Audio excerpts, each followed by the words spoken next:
Everyone, welcome to my new blog. এটা ছিল দাদার গায়ে হলুদের ব্লগ, সকালবেলা দধিমঙ্গলের ব্লগ তো ছেড়েছিলাম। আর আগের দিন রাত্রে ওই বাড়িতেই ছিলাম, তারপর চলে এসেছিলাম বাড়িতে, রেডি হয়ে আবার চলে গেছিলাম। আর আমরা গিয়ে দেখি গায়ে হলুদ হয়ে গেছে। তো তখন বেরোবে হলুদের তত্ত্ব নিয়ে, সেই কারণে সবাই বাইরে দাঁড়িয়েছিল আর ব্যান্ড পার্টিও বাজছিল।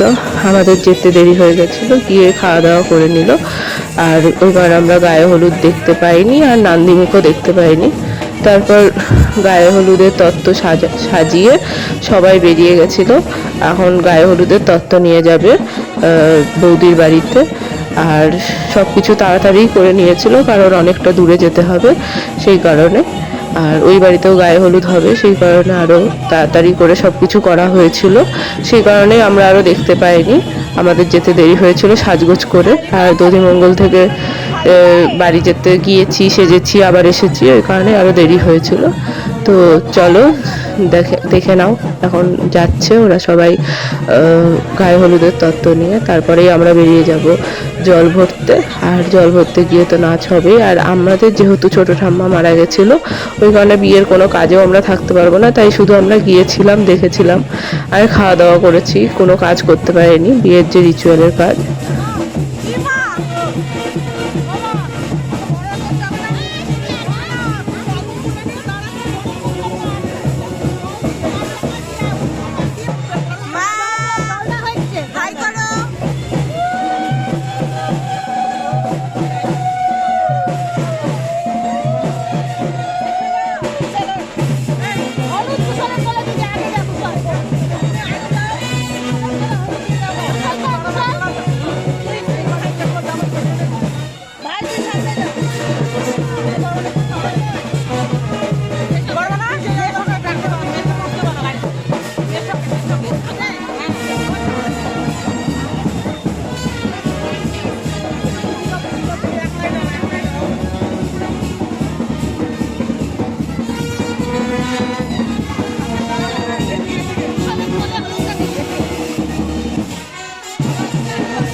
জল ভরে এসে দাদাকে স্নান করিয়ে দিল। আর আমরা উপরে চলে গেছিলাম খাওয়া দাওয়া করতে, খেয়ে দিয়ে চলে এসেছিলাম বাড়ি, কারণ তারপর রাতের জন্য রেডি হতে হবে।